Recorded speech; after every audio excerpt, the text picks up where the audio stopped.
Wearables and Call of Duty Zombies has been around since 2012 with the release of Black Ops 2 in transit.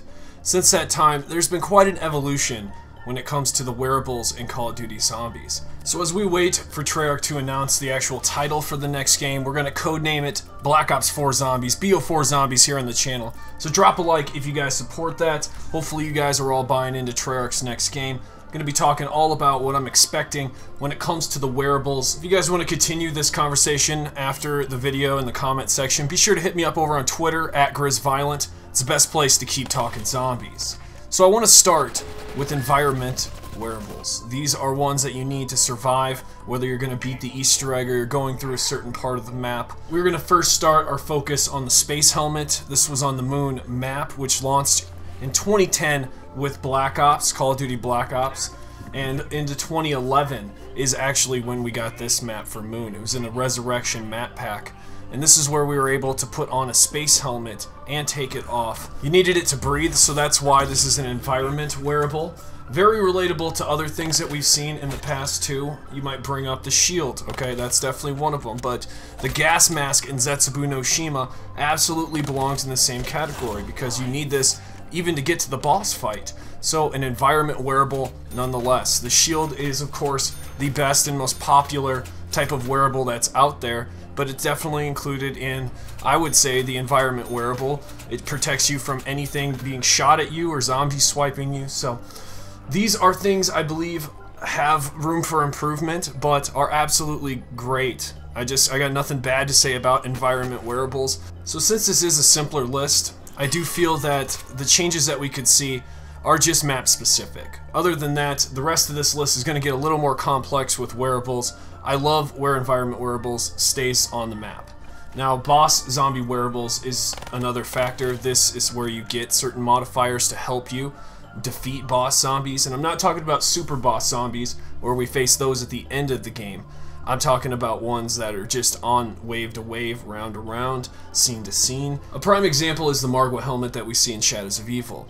It does resemble an actual MARGWA head, and you place it on top of your head. This is a helmet in its total entirety. We got one on Drak that's the PANZER helmet, we'll get to that. But this defends you against swipes coming in from the MARGWAs, so you have certain modifiers that help you against these boss zombies. These are wearables that I think absolutely should be in this game, but do you think that we should replace dead fillers in our looting system in order to have these types of things? Do all of these wearables need to be in the map itself to where we can't earn it and bring it with us when we start the actual match? I do think that there is room for improvement when it comes to earning these. I think if you beat Easter eggs with very complex measures, maybe you do it without shields, maybe you do it without perks, maybe you do it without getting hit, things that we're seeing in World War II zombies with the challenges. Let's get a little creative here with these wearables and make them actually really prestigious, and different variants of them too, give you different modifiers. There's many different ways and routes that can actually be taken with this, and I think Treyarch could knock it out of the park if they want to bring wearables into this next game. And absolutely, I'd like to see the dead fillers of pistol grips and multiplayer elements from our zombie loot drops basically be thrown into a dumpster. I'm just saying a whole rework of the way that we see our loot just needs to be redone. Now, when we talk about the Panzer helmet in Drak, we talk about something pretty special. This is one of the Panzer claws being placed over your head, so it is technically a helmet. It does make you immune to the actual Panzer melee attacks, so this is a very valuable helmet. Now, what makes these helmets really great, especially the boss zombie ones, is they got modifiers that tailor towards the actual boss themselves, and that's why they're so special. And I absolutely love that we can earn these in the game. I just think that there's more that can be done with them. A great example too is the dragon wings that we got in Gorod Karavi. Now, in my opinion, this is the second coolest wearable you can get in Black Ops 3 Zombies. It's dragon wings. They literally go on your back, and they have major benefits to it. By this time, we were all just pumped that we actually had an awesome wearable that gave us fire resistance, that gave us explosive resistance, 30% each. It was insane, and this was unheard of. So when this was introduced, it gave us a whole nother perspective of what could be possible in Black Ops 3 Zombies. Now I ask you, moving forward, could it get better? Can it get even better than this? I think it can. And that conversation begins with the highest positioning you can get in the looting system, which is either epics or heroics if you're a World War II player. Now imagine if these wearables had variants like that had different rarities and gave you different ability perks, and there was a certain grind that you would be put on where they would be god tier grinds and you would be trying to get the best wearables and you get duplicates. It would be part of the looting system in itself. This could be very, very cool. Now when we talk about the end game wearables, this could be something that you can keep. This could be something that is attached to you. Of course, with customization, the closest thing that we got was the Gumball Perkaholic.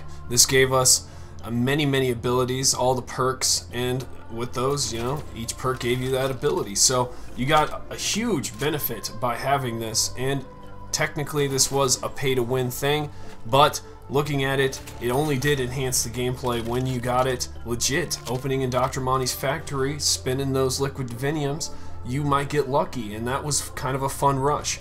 So in a way, there are things that have been placed here, like the community challenges specifically, where we're able to obtain camos.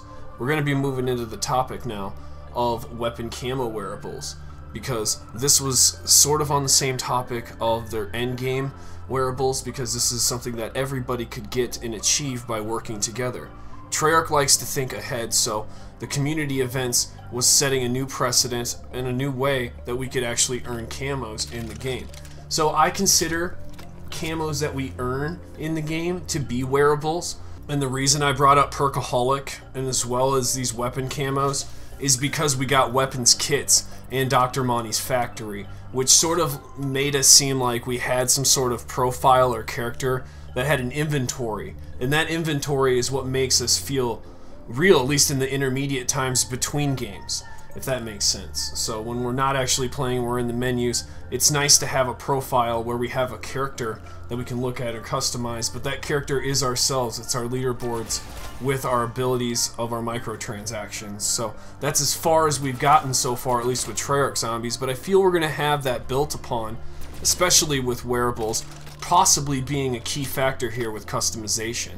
Now in Infinite Warfare, I loved what Lee Ross had and brought to the table after we got the golden film reels, and we completed all of the super Easter egg. We got ourselves the director's cut camo.